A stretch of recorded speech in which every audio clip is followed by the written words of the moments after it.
Good evening to everyone.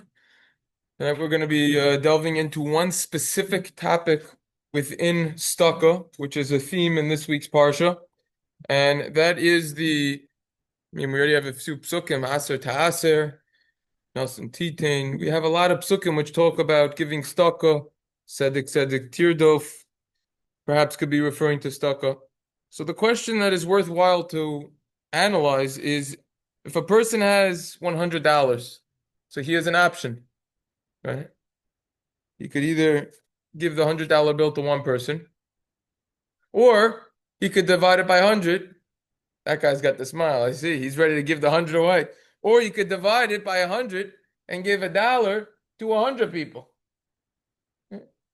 Which one's better to do? So up until 2 days ago in my life, I was always under the opinion based on the Chafetz Chaim's understanding of a Rambam and the Perish L'Mishnayos Ta'avos, 100%. 100%. That it's better to give 100 times $1. But really, it's not so simple. There's a beautiful, not so known work of Art Scroll on the Chinuch. It's around 10 volumes that they have on the Chinuch. And the favorite part about this, and this is why I bought the set, I don't need the translation, I didn't buy it for that. I bought it at the end of every single mitzvah. They have what's called an insight, and they give tremendous insight. It's mamash a chiddush. It's called insight, correctly so. So at the end, they give a beautiful presentation of this, and I like to summarize what they say and then elaborate based on what they quote but don't write about over here. So what's the idea over here? On the one hand, if a person gives $100 in one shot, that demonstrates incredible generosity. And it's a hiddur mitzvah, it's an enhanced mitzvah, it's beautifully done, it's a nice sum, you could do something with it. On the other hand, when the person is giving a dollar 100 times, he's involved with more mitzvahs. He's doing it more and more times. So if we open up the Gemara in Baba Basra on Testament Beis, there's a very interesting discussion over there. Talks about how giving a large donation is preferable. That's the ideal scenario of what a person should do. And the Gemara over there presents two analogies in order to demonstrate them. And listen carefully to them because they sound identical, but really we're going to see it's not so simple. According to Rebbe Elazar, giving tzedakah is like armor, body armor. What's the idea? Each scale and each part of the armor combines all together to create the perfect body armor, to make that larger coat and to protect the person who wears it. It's the same thing with tzedakah. Every single dollar, every single quarter that a person gives pruta in the time of the Gemara combines with others to make up a large sum.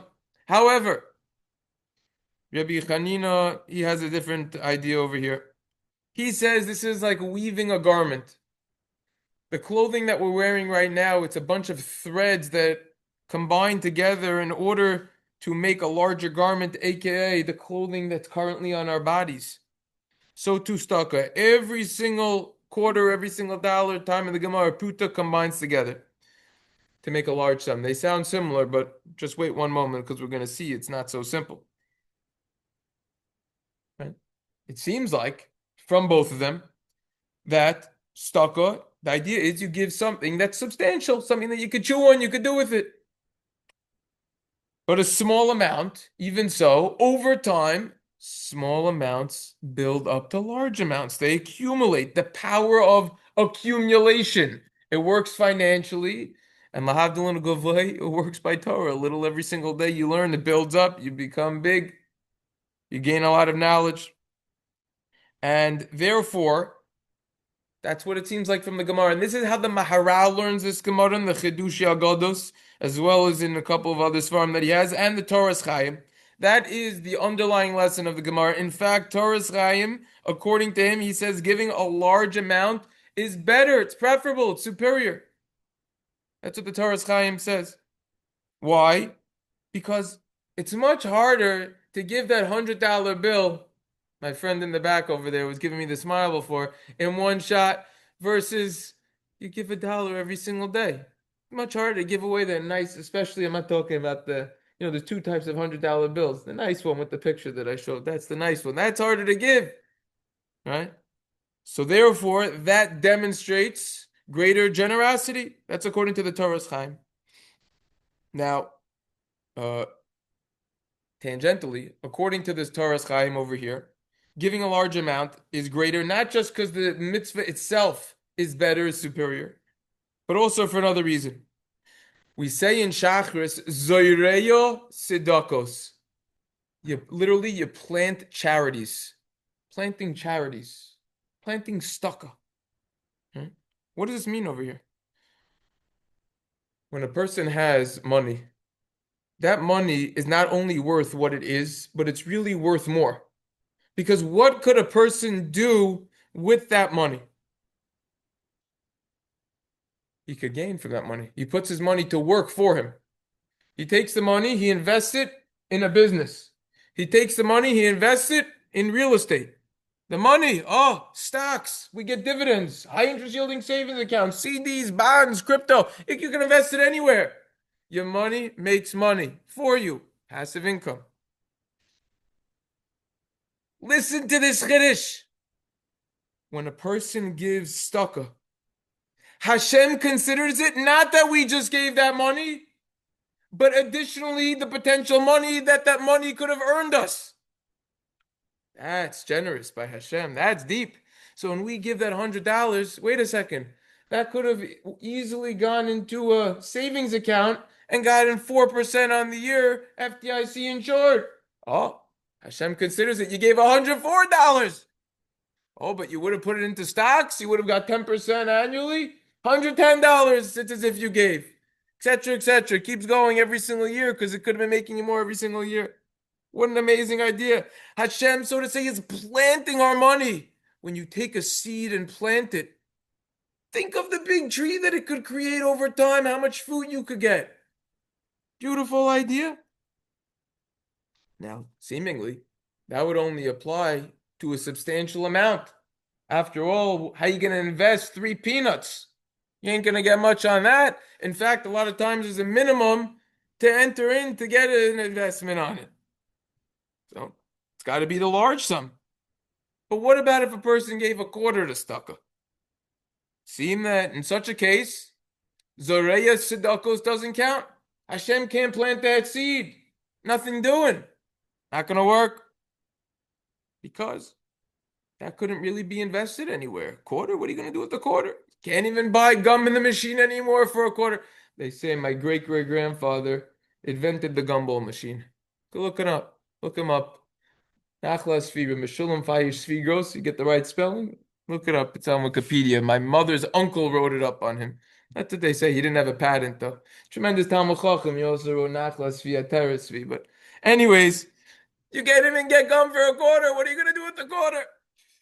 But the Gemara over here is teaching us a big insight over here. Even the small donations matter. Because guess what? 1 quarter plus another quarter plus another quarter plus another quarter plus it eventually equals something. You do it every single day, every single minyan. Marav a whole shaila. According to that Rizal, you don't get stuck in it. All right, they come around the night anyways. But anyways, the idea over here is that what? So maybe you could do something over there as well. And now these small donations could become, quote, the investable sum that we were talking about, investable amount. And therefore, Zoreya Sedakos. By the way, could be what? What does stakos mean? Staka. You ever hear anyone use the word staka in plural? Stakos. Or are you giving stakos today? No, you're giving staka. Perhaps it could be plural over here because it's the staka you give plus what it creates. Because remember, it gets planted. Hashem consider as if you gave more because you could have done something else with that money that it would make you more money. It's hinted to, it's alluded to over here. Beautiful idea over here. Anyways, in any event, to summarize what we just did in the first 10 minutes or so, we see that according to the Maharal in the Torah's Chaim, it's preferable for a person to give over here one large donation rather than a lot of small donations. However, if we open up the Mishnah in Pirkei Avos in the 3rd parak over there towards the end, Hakol lefi roiv hamaisa. Everything depends on our actions, our deeds that we do, the abundance that we do. And the Rambam over there explains that this is talking about quantity over quality. Usually I'm a big fan the other way. I'm usually eichus before kamus.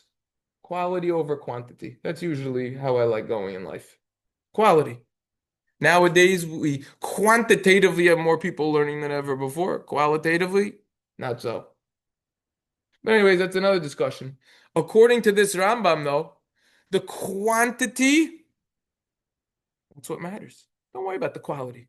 For example, the Rambam says, if a person has 1,000 gold coins, gold coin, they're worth a lot today. They'll cost you around $2,000 plus for one little ounce of gold coin. Look it up, you'll see gold's up. One gold coin, if you have 1,000, according to the Rambam, let's use dollars just to keep things simple. Person has $100. Let's stick with 100 over here. Says the Rambam, better to give that 100 times than one shot to give $100. That's basically what the Rambam says over here. And the idea is when you just write the check, when you swipe the credit card, when you give the 100 in one shot, you're finished. You're done. However, someone who gives the staka 100 times, he ingrains that in himself. They don't quote the Chafetz Chaim, I believe, the way that he should be quoted. But he says in this week's Parsha, right? Go look it up. Tesvav Yud. After the Chafetz Chaim quotes this Rambam, and he goes into it, he says, Al Yedei Zeh Hu Misragil Lilchoim Es Hayetzer Meyapamim. When a person gives $1 100 times, he was victorious over his evil inclination 100 different times. So, therefore, that's better. You beat your Yetzer Hara 100 times. And then, when you do something 100 times, it becomes natural for you to do it. It's easy. That's your nature, already to do it. Like the Kitzur Shulchan Aruch in the beginning says, you having difficulty waking up early? Try waking up the same time, no matter what time, 3, 4, 5 days in a row. I guarantee it won't be hard after. He says, when you get used to something, it's easy. That's what the Chafetz Chaim says. And then he brings an allusion from the pasuk Pazer Nosim Le'Yonim Sid Kosoi Medis La'ad. If you're mafazer, you're stuck, you scatter the charity that you give to a lot of poor people. I guarantee you, Sid Koso, that your righteousness will stand forever. Your stucca, AK, will stand forever. That's the Chafetz Chaim. So we see from over here, according to the Rambam, and the way the Chafetz Chaim is explaining and elaborating on this Rambam, it's in fact better to give 100 times $1 than the other way around. Because it becomes part of you, and you fight off your Yetzer Hara from that. What about the Gemara before that we quoted in Baba Basra? It seems that it's better to give one large donation. Good question on the Rambam. The Chassam Sofer answers for the Rambam. The Chassam Sofer over there on Baba Basra suggests that it really depends on the two analogies of the Gemara, and this is what we foreshadowed to around 10 minutes ago. If we're going to compare giving staka to the armor, Rebbe Eliezer, right, versus Rebbe Chanina, because they're really not the same idea. They're fundamentally different, and this is the idea. We have a garment that's made out of a lot of different threads. That's only because it was necessary to make the garment that way. However, if it was possible for the garment to be made with one solid thread, however it is, speak to your seamstress about that. So that would be preferable. However, when it comes to the armor, it seems like the best way that it could be made, possibly to make it easier to wear and to be stronger in terms of from a protective perspective. So that's better if it's made up of many small pieces and then put together. So therefore, according to Rabbi Chanina, who compares the small donations of staka to the threads of the garment, one donation is better. However, still, the small donations, they're viewed equally as if they are one donation. So in other words, according to the analogy of the armor, that could be where the Rambam's coming from. When they're small, it's even preferable that way. That's the idea over here. Right? According to Rebbe Eliezer, it would be the opposite. If your person has a large sum to give, so basically that's the way to do it. According to Rebbe Eliezer, if a person has a large sum to give, it's better if he gives it in small amounts. Sorry, I said it backwards. Because when you repeat it many times, you'll grow stronger and therefore will be meaningful. Rebbe Eliezer is the armor. Excuse me. I said it right. According to the idea of the armor, that analogy, it's better when it's small donations, and that's where the Rambam could in fact be coming from. One interesting addition on this to end with, one of my probably top 30 simanim in the whole Shulchan Aruch and Orach Chaim is Siman Tafresh Sadi Hey in Hilchos Purim. I just love the siman. It's packed. It's got a lot in there. And towards the end of the siman, the Bach discusses Mishloach Manos. That's actually where it says Shulchan Aruch Torah. And the Bach is following that. And the Bach over here is going into why is it that we're only giving, what's the difference between Mishloach Manos and Matanas Avyonim? When we give gifts to the poor, you give one. When it gives to our friend, you give two. So the Bach says,